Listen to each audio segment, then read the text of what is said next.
into my kitchen. It is again Tuesday, and we're going to be talking about an issue today that is actually, happening worldwide and with everybody, and including myself, because of society we live in is so fast-paced, and we really need to kind of hone down on our food and our mind and linking them together with our body.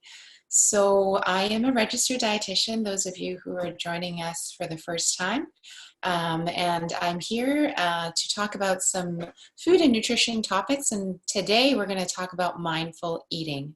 And it really ties in on all the topics that we've talked on in the last, I believe, 7 or 8 weeks that I've been with the Disability Foundation on Connectra.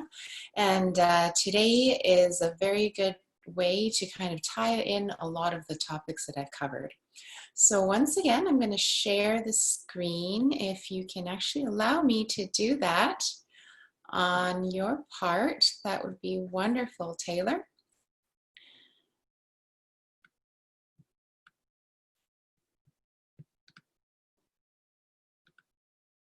I'm just going to wait till we can do the sharing.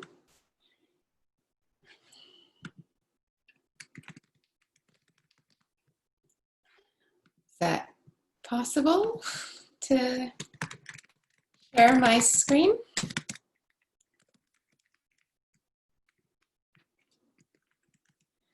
Hello?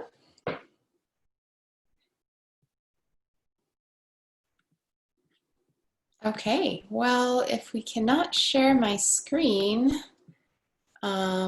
we are going to maybe wait till we can do this. I just need a reply from the Disability Foundation so we can actually go into the webinar. Hello?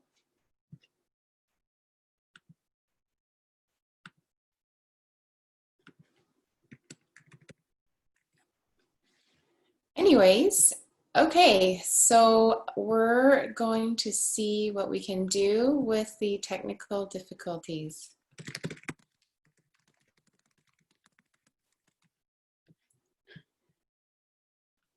Thank you. And it is not happening anyhow.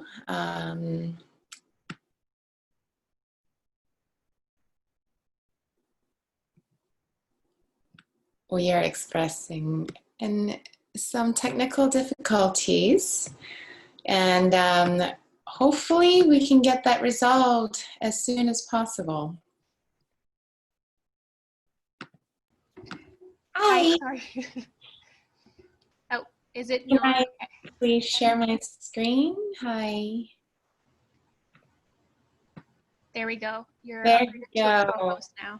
Yeah, so sorry about that.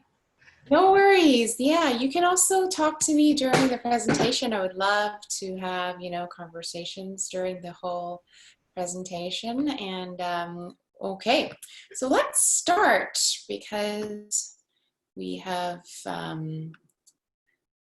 a little bit of a lag. Okay, so mindful eating. As I said, I want to reintroduce myself. I'm Renee. I am a registered dietitian in Vancouver, and I own a company called TrueNosh, which really focuses on prevention of diabetes, heart disease, and everything I do is more like a mindful process. And I have about 12 products that I create, all based on having only using fruits and vegetables and no added sugars, also gluten-free and plant-based. If you want to email me for any questions, you can email me at info@truenosh.com, or take a look at my website. There are recipes and blog posts of current nutrition topics.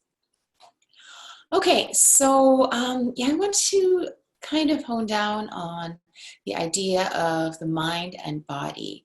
And because we live in a fast-paced world today, there is so much to think about, and there's so many types of food choices, which really doesn't help us to make decisions. People don't really think when they're eating food anymore, and they eat without thinking, and that's something that we really need to focus on to change our mind and connect it with our body. Eating has become a mindless act, which is often done very quickly because we're doing it at our desks, we're doing it on the go, we're driving and eating, we're multitasking, and that does take a lot to kind of overcome. Your brain takes about 20 minutes to realize that you're full, because the signal from your brain kind of slowly goes, from your stomach when it starts filling up, doesn't actually communicate to your brain simultaneously. It needs about 20 minutes to kind of realize that you are eating something and then you're filling up your stomach. And if you're eating too fast, the signal doesn't have time enough to arrive, and people end up eating too much. And because that's why we're not really mindful when we're eating. So increasing your recognition of physical hunger, like, are you actually hungry? And your fullness cues really have to change in order to adapt a healthier lifestyle, and really distinguish between your emotional and true physical hunger. All right, so why is this important? Well, obesity rates are on the rise. We've been hearing about obesity rates for almost a decade now, and people have really been increasing their body weight, and their lean body mass has been decreasing, and their fat mass has been increasing. Chronic exposures, like long-term exposure to stress, plays actually a really big role in overeating and therefore causing obesity. Diabetes is one disease that is something that I am very mindful of. My father passed away from diabetes, and that actually puts me in a higher risk category of developing diabetes myself. Heart disease also is the #1 leading cause of death in North America, and most people who have or develop heart disease are somewhat overweight and have the don't have the ability to eat mindfully. And these few diseases cause metabolic disorders and also mental disorders, because you're overweight and you have obesity, you have diabetes, you have heart disease. It really causes eating disorders, depression, anxiety, and you relate food in a way that doesn't really cause excitement and might cause harm to yourself.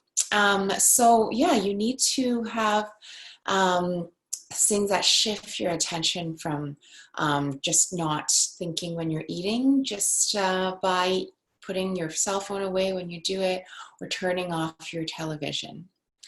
So some symptoms of an unhealthy mindless eating are the following. So binge eating means eating a large amount of food in a very short amount of time without actually really thinking, and if you really do need the amount of food that you eat. Eating past full, so you're ignoring your body telling you that you're full and you're satiated, and you're trying to increase the size of your stomach by stuffing yourself with the food that's left over on your plate. You can always save that for later. Eating when emotions tell you to eat. So when you are sad or bored and lonely, sometimes people can't differentiate these emotions, and they gravitate towards a snack or a food to help them alleviate some of these emotions. And eating alone at random places and times. So eating alone is not a bad thing when you are really focusing on your food, but sometimes these relate to emotions. And randomly, you'll just find a place that you can find food at a store that it's close by, and you can just go in and waste some time buying a snack. Eating foods that are emotionally comforting, so foods that are high in sugar and fat, those are really comforting foods, and we tend to eat a lot of that without really thinking of how many calories, how much fat, and how much sugar is actually in that food. And again, eating while multitasking. So when you're at your desk, you're doing something, you're reading, you don't really think of what you're eating and how much food you're putting in your mouth or on that spoon or on that fork. And that's something that we really need to change when we're dedicating a time and space to eat and enjoy our food. And then considering a meal at the end of a product. So a lot of people tend to celebrate with food, and that's not wrong, but they celebrate with the wrong types of food, not healthy food. And that's something that can be changed and that can be mindfully changed, right? And then external eating. So it is sometimes, we walk around and the environment causes us to think of a certain food, and we kind of gravitate to seek out that certain type of food because we smell it or we think about it, and then therefore we think we're hungry, but we're actually not. So what is mindful eating? It is a way of maintaining an in-the-moment awareness of your food and drink. It is observing well rather than judging how the food makes you feel. And your body sends signals about taste, satisfaction, and fullness. So when you do know that you've eaten enough, or when you're feeling that you can't eat enough, you should really understand that it is your body telling you that you should stop and you're full and you should be doing something else with the food you've eaten, you're done, and then you can kind of put it away and think of something else to do. How do we eat, or how do we adapt this? It is some sort of a meditation, right? So you need to kind of slow down your chewing, So when you are chewing slower, you tend to slow down the food that goes down your esophagus and ending up in your stomach. And that slows down the absorption, and that actually gives yourself time to have that signal go to your brain. Eating slowly and don't rush, okay? Rushing also causes overeating, and you don't really know how much you've eaten until you finish the whole bag of chips or a whole, bowl of rice or pasta. And when you are eliminating distractions, so when you're on your phone scrolling through, social media, or when the TV's on, you don't really focus on the plate that you have in front of you, the bowl in front of you. And I really want you to kind of think about, well, how does that food get to where it is? How is it grown? Like someone actually has to go and plant the seed of a plant that you've gotten at the grocery store. What kind of colors are on your plate? Those things just kind of get, put into the side and not prioritized when you're watching something and you're not focusing on your food. And you can also eat in silence, or you can eat with others. So eating in silence really allows you to pay attention to the food you've made. And if you are with a group of people, make sure that they are also eating too, so your conversation can focus on the foods that you're eating. And maybe, you can ask, your neighbor or your coworkers how they made their food or where they bought it and what kind of ingredients are in it. Those are things that you can contemplate when you are eating with others who are also eating, or when you are silently eating without the distractions of the television or scrolling news or social media on your phone. Focus on how that food makes you feel. So when you're eating a nice crisp piece of salad or nice crisp apple slice, how does that make you feel? Like, does it make you feel like, oh, excited that this apple was like really crisp? Or when you cut into an orange, like, is it juicy? Or the color of it, does it, remind you of things that are, that you've done in the past or will do in the future? And then also, this is also very important when you're full, like you don't have to eat the rest of the plate. You can always save it for later, which I'm going to show you in my kitchen now, what you can do with some leftovers. And ask yourself, people don't tend to, focus on what you need. You have to ask yourself and talk to yourself, why are you eating this? And are you really hungry when you're eating this? And why, you choose this certain type of food, and is it really good for me in the long run? When you shop, this is also something very, very important. Don't go into the grocery store when you're hungry. Make sure that you've eaten a meal or a snack before you go grocery shopping. And that has shown to decrease your shopping habits of unhealthy things. And you will gravitate towards things that really are good for your body, right? So when you're hungry, that's the last thing that you should go to is go grocery shopping. Make sure you go and, satisfy your hunger first, and then go into the grocery store. And then when you're making your plate, so after you've cooked your meal, choose a smaller plate. You don't have to fill up that plate or a bowl.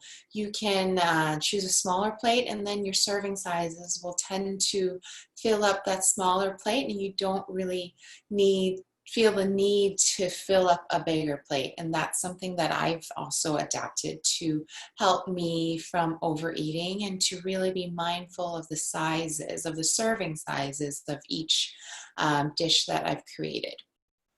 So these are just some steps, and those are some pretty helpful steps.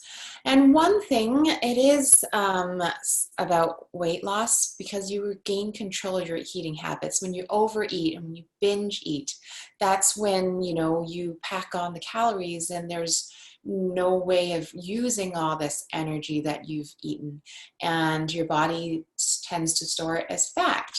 So when you regain control of your eating habits, it can definitely promote weight loss, and it can reduce binge eating and help you feel better. Now you're not binging, you're not feeling bloated, and you're not feeling like you've overeaten, and you basically feel a lot better when you can regain control over your eating habits. So we all know, well, we do not all know, but we know that there are so many different types of diets out there. And I can't even, I can't even have enough fingers to tell you how many different fad diets that don't actually work in the long term. It's because we've drastically changed our lifestyles within like a week or within 2 days of adapting this type of diet that you see in a magazine, or you see on TV, or you read a book about it.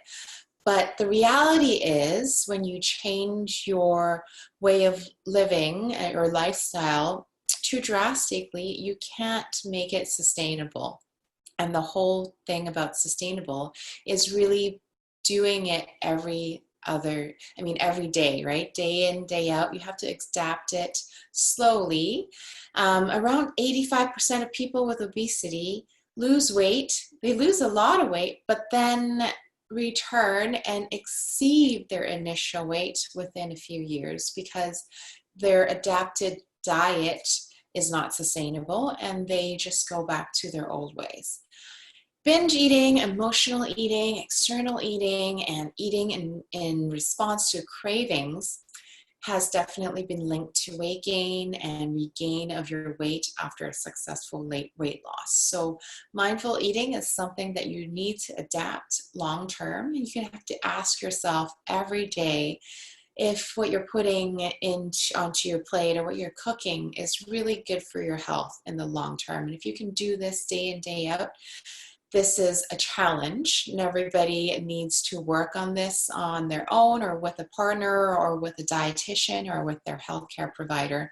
And these are things that, there's a lot of help out there for. And also me and my colleagues at BC Dietitians, they will also help you if you need any help. Okay? So, and again, I asked you to choose your health. This is a slide that we come back to almost every week, and some ideas, to help you become a healthier person is try to lower your stress levels, right? And some examples of how to do that is meditate. You know, you don't have to go and really focus on a whole hour of meditation, maybe 5 minutes a day, and playing some really soothing music and just think of happy thoughts, or think of a park, you know, and think of the sunshine will really help you. Go for a massage, right? And lowering your caffeine intake will also help lower stress levels. Laugh more, so hang out with friends and family, you know, talk to them, and exercise, whether it is a walk around your neighborhood, around the park, you know, going to a yoga class online, you know, things don't actually have to be high impact exercise. It could be low impact, and just movement of your body will actually help you lower your stress levels. Sleep again, about 78 hours of really shut-eye like sleep that is really good for you to lower your stress and become more mindful of the foods that you eat. And again, eating slowly and promotes digestion and promotes the absorption of nutrients and help you eat less. And hydration. So try to always choose water if you can. It benefits your mucosal line of your intestines and promotes good bacteria. So we talked about probiotics and prebiotics last week, right? You can go ahead and review our session last week to get a better understanding of our gut bacteria and our gut microbiome, and how water is very important for that. And then mindful eating. This is the whole idea of today's talk, and emotional versus physical hunger. Ask yourself every time you eat, are you hungry? Like, is this plate too much for me? Maybe you can save half for later or a quarter for later, and see that, you know, after eating a quarter, are you still going to be able to eat that other quarter? Talk to yourself. You know, these cues are often not looked at and not put into priority because we're not putting ourselves first. And that's something that I urge everyone here to try to do. Putting yourself first will allow you to help others, because if you don't have the health to do things, then you can't do other things. And increase your awareness of food-related triggers, right? So when you're walking and seeing other people eating, doesn't mean you're hungry. It means that, you know, you're excited to do another lap around the park, and then, you know, you can go and eat something. So triggers, you know, everybody has certain types of triggers. We can go into that later. But understanding that what things that you see when you are leading your day-to-day life causes you to think about a certain type of food, or cause you to be hungry. And mindful eating will give you freedom to choose your response to these triggers. So when you have these triggers, you have to have the freedom to choose whether or not you succumb to these triggers, right? That's a very powerful way to become more mindful in choosing the types of foods you eat and when you eat. What are the outcomes of mindful eating? So you become more aware of the types of foods you eat, how much you eat, and who you eat with, or if you want to eat with a friend or not. And you really improve self-control. And self-control is the only thing that you can work on with yourself. And there's a lot of help around self-control with therapists and dietitians. You can ask for help in, 3811, which is HealthLink BC. And another outcome is positive emotions. You feel good and you feel better about the food choices and the food portion sizes that you make. So dealing with your impulsives effectively, right? So effectively meaning, you know, when you have triggers, you can ask yourself if you're really going to go to buy that chocolate bar, or if you're going to wait and cook something healthy for yourself at home.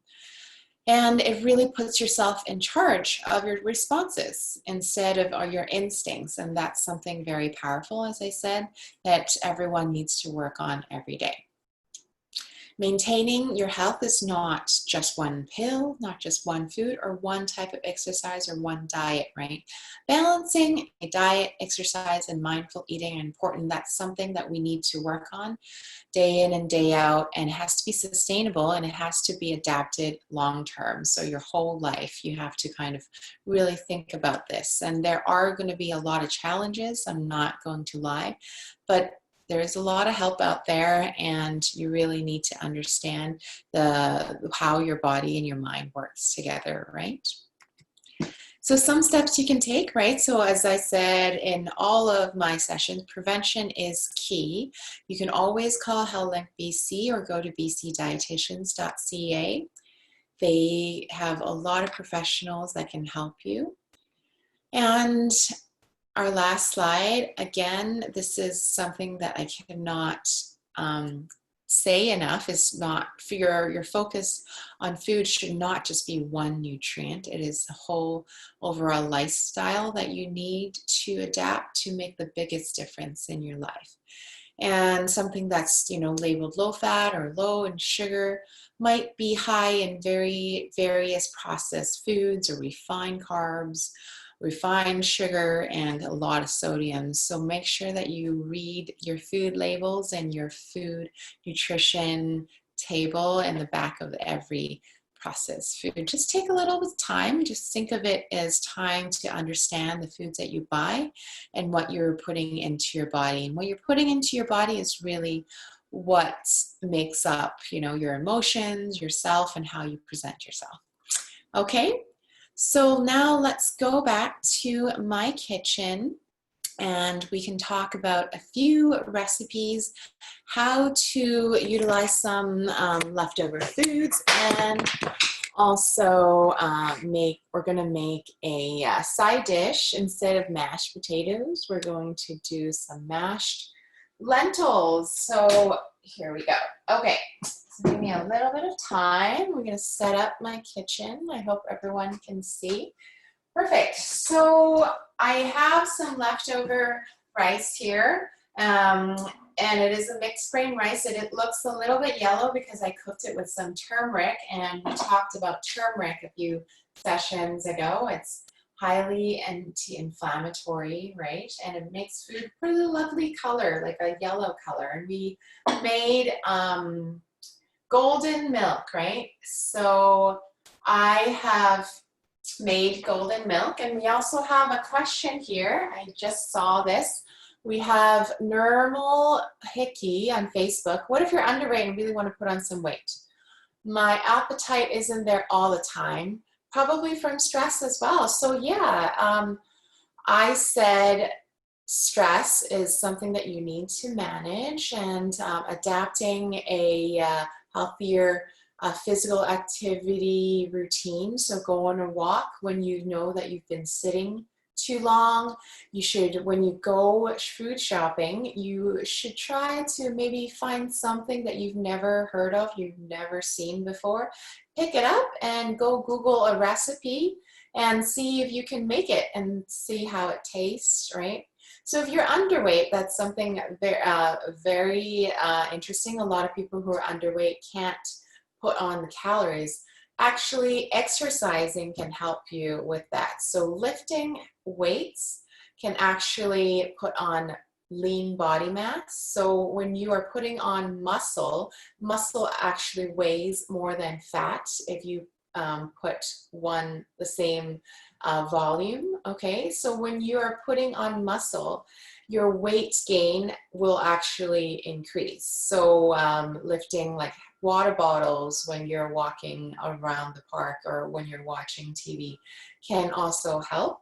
And putting in some protein. So what I'm going to do now is actually making a healthy fried rice, and we're going to try to increase more protein and fiber into our rice.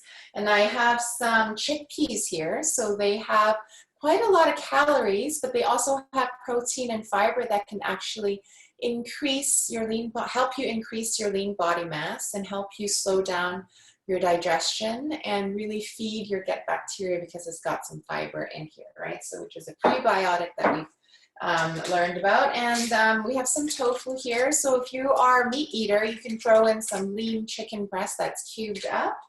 And then I'm going to put in 1 egg and some garlic and onions, and as well as some carrots and some leafy greens.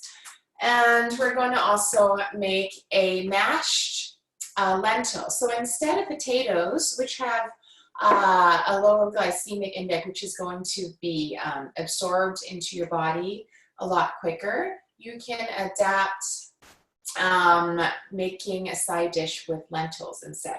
And a lot of people are afraid of cooking lentils because they think that lentils take so long to be made.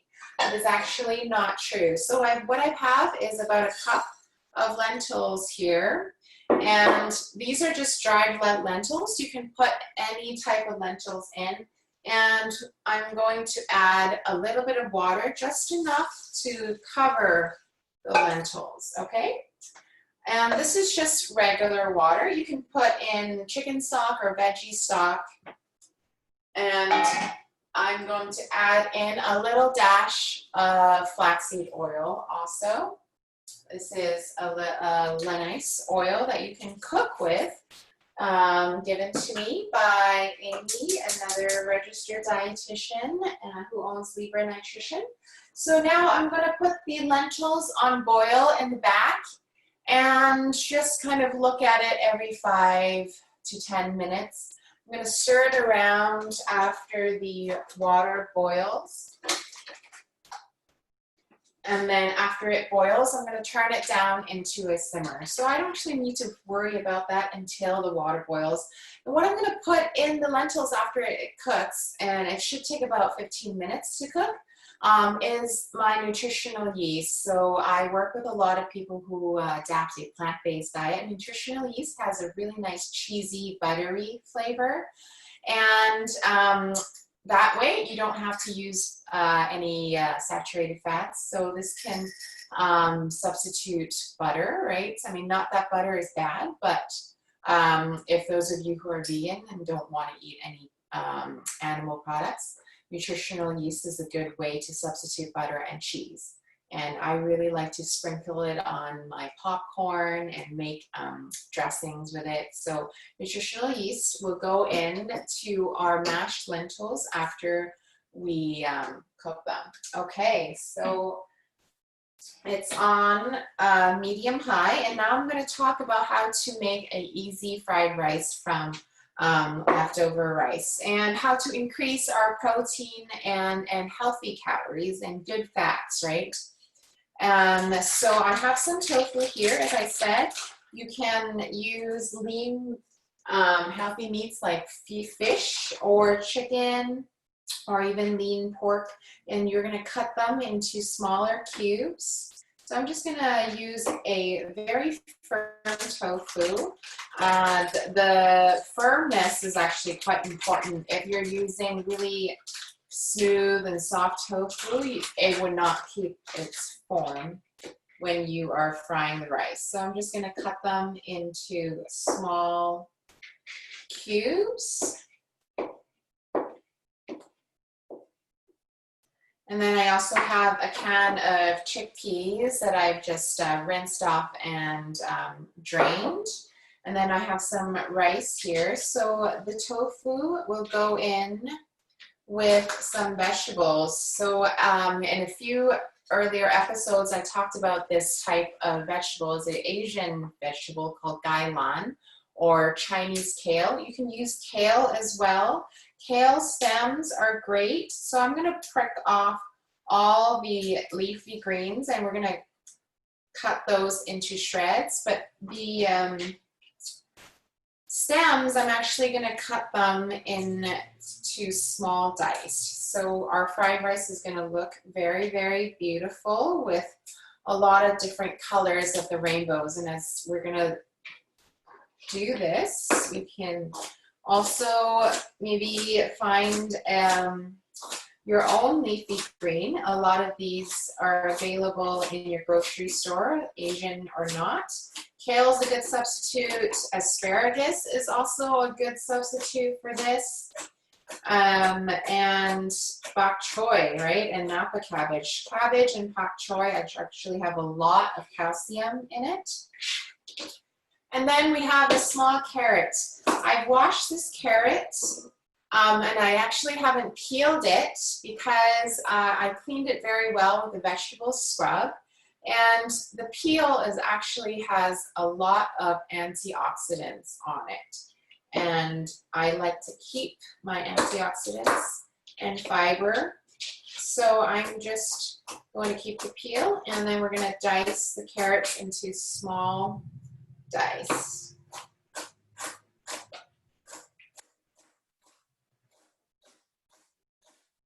I can hear in the back that my lentils are boiling.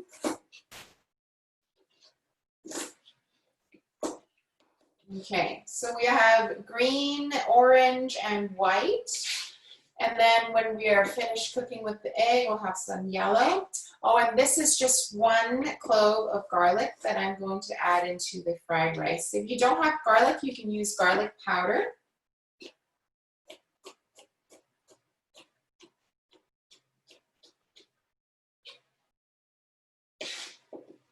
And then I'm just going to put in about 1/4 of this onion. So I'm just going to cut the top off. And then that gives me a flat edge to just chop off about 1/4 of this onion. So it's about 1/4 cup.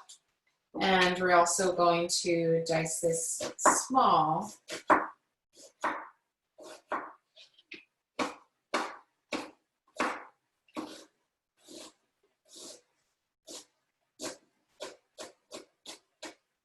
Okay, so how we're going to start this off is we're going to cook the onions first because the onions have a little bit more moisture in them than garlic.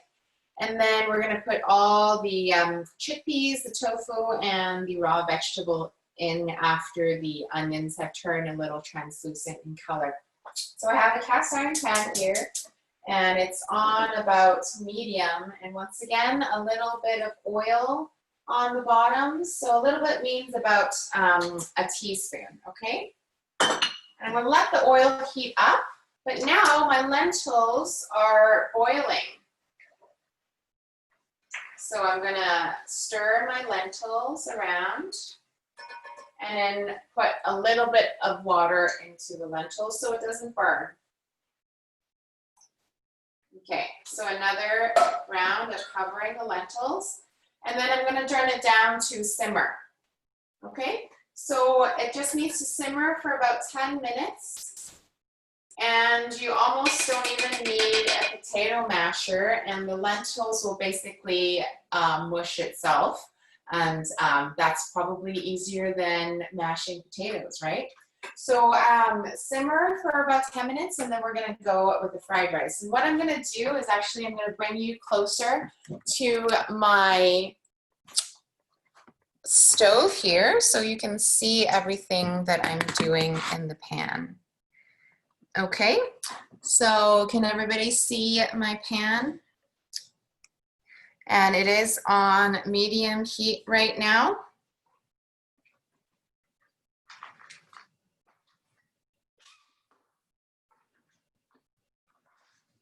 And then once the oil has warmed up, I'm going to start by cooking the onions.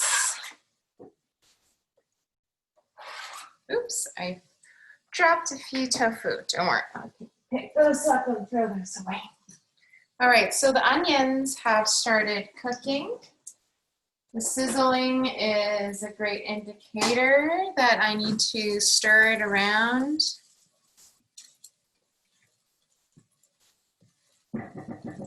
Okay, so once the onions have become translucent, that was very quick. And then I'm going to add in my garlic.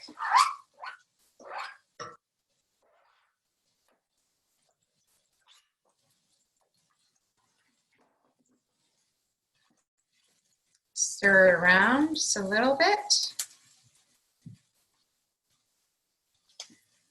Just get the oil infused with all this nice onion and garlic flavor. And now we're going to add all the veggies that we cut.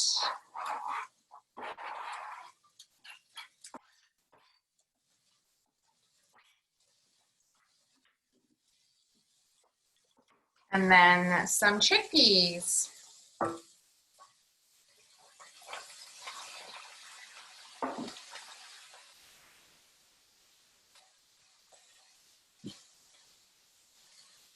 And we're just going to wait until the veggies develop nice golden brown colors, especially the tofu,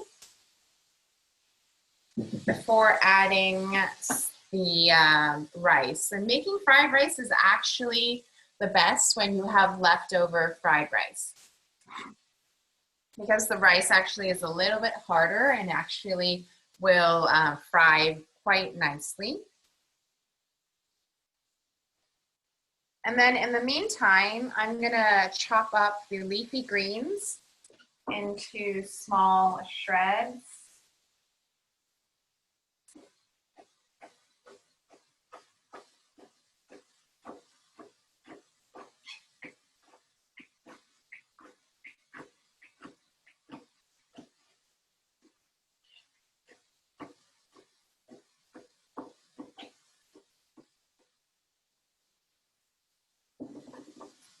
To become kind of like leafy green ribbons, and we're going to put that in a little bit later after our rice gets cooked.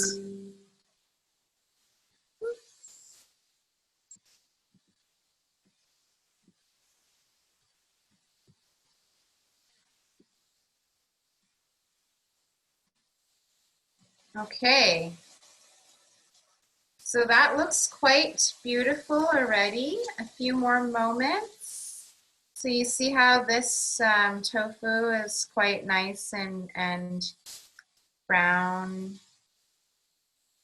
So we kind of want all the different vegetables to adapt a nice golden brown color. It smells already wonderful. I didn't put any salt or pepper in yet, because we kind of want to do that at the last minute so we don't over salt our food.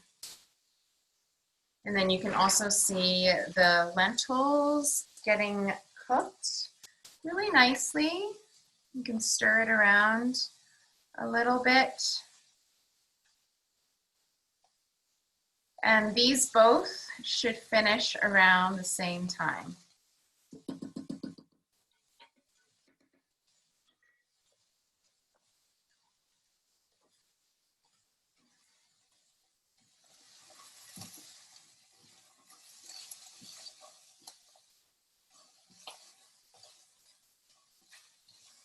Okay, you don't want to overcook the carrots or the greens, because I want to keep them quite crunchy. So now I'm going to put in my mixed grain turmeric rice in here.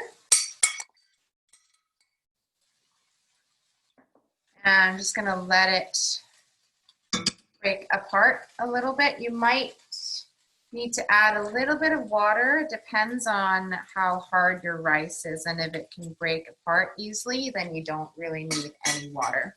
So this rice is my mixed grain rice that I have here. It's 1 part white rice, 1 part brown, sorry, 2 parts white rice, 1 part brown rice, 1 part quinoa, and then a 1/4 part flax seeds.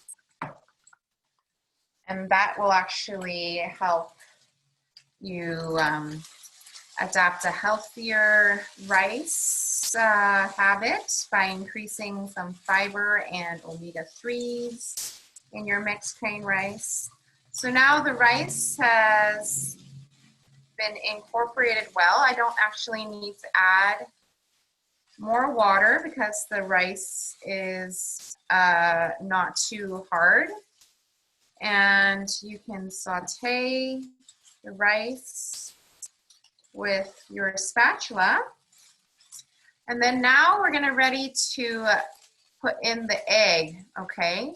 So what I have done here is I created a little hole in my pan for the egg to go in, okay? And I'm gonna put in a little bit of oil in the middle, okay? And then we're gonna crack in the egg right in the middle of the fried rice. And then I'm gonna break the egg apart in the middle of the pan. And it's going to fry it's in the middle and be a nice scramble before I incorporate it into the rice.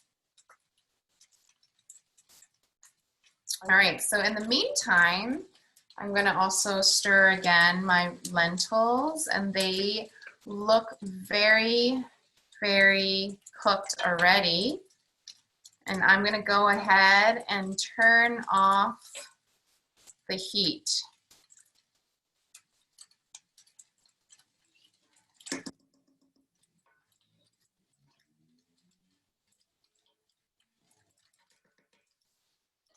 Okay, so the rice, the egg and the rice, you see is scrambled nicely. And then now, once the egg is scrambled, I'm gonna toss in all the rice together with it.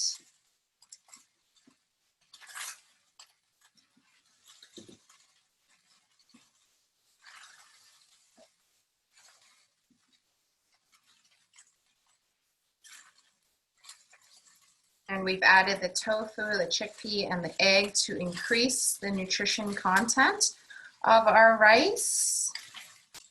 So there's a lot more fiber and protein. And then at the end, we're gonna throw in a handful of those leafy greens. And then turn off the heat and just fold the vegetables in. So both of the stoves have turned off. And the residual heat should cook the shredded leafy greens. And then now is the time to add seasoning. So I have a pretty big pot of rice here. So I'm gonna add 1 teaspoon of salt to this. This is good for about 4 people, okay?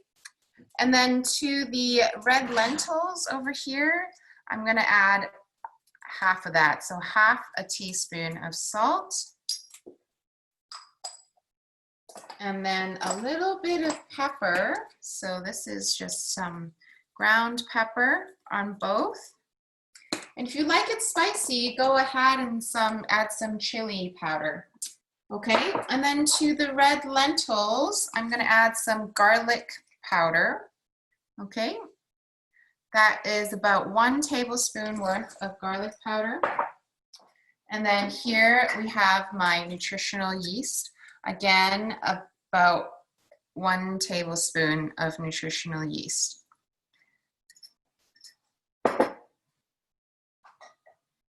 And I'm gonna stir this guy around. And then you notice with your spoon, you can already mash the lentils, and you don't need too much effort. You don't even need to get out your potato masher to mash the lentils. And this provides a really nice side dish for, any type of protein that you are cooking at home. And you can also turn this into a dip. When it gets colder, just, pulse in some nice sesame paste and make it into a lentil hummus. I believe I showed you how to do that also in one of my episodes. Okay, and once you mash it all and it gets a little bit cooler and some of the liquid has evaporated off, you can serve this as a side dish instead of mashed potatoes. And then our fried rice is done, I'm just gonna mix in all the seasoning that we've added in here, the salt and pepper. And then again, we can serve this as a side dish. But now we have incorporated so many more yummy things in here. And I hope you guys try to do this with some of your leftover things and rice at home.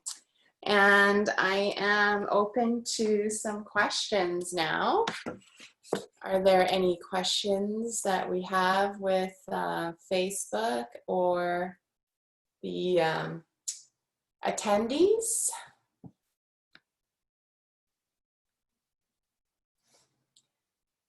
All right, so if you guys can't think of any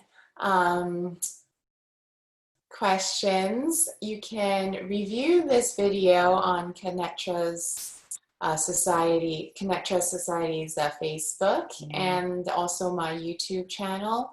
And if you think of questions, you can also email me at info@truenosh.com. And I will see you guys next week. I think we have one more week in a regular schedule, and then we will be back also in the summer to talk and cook with you more. All right, thank you. And I will sign off. If there's more questions, please let me know. But we'll definitely see you guys next week.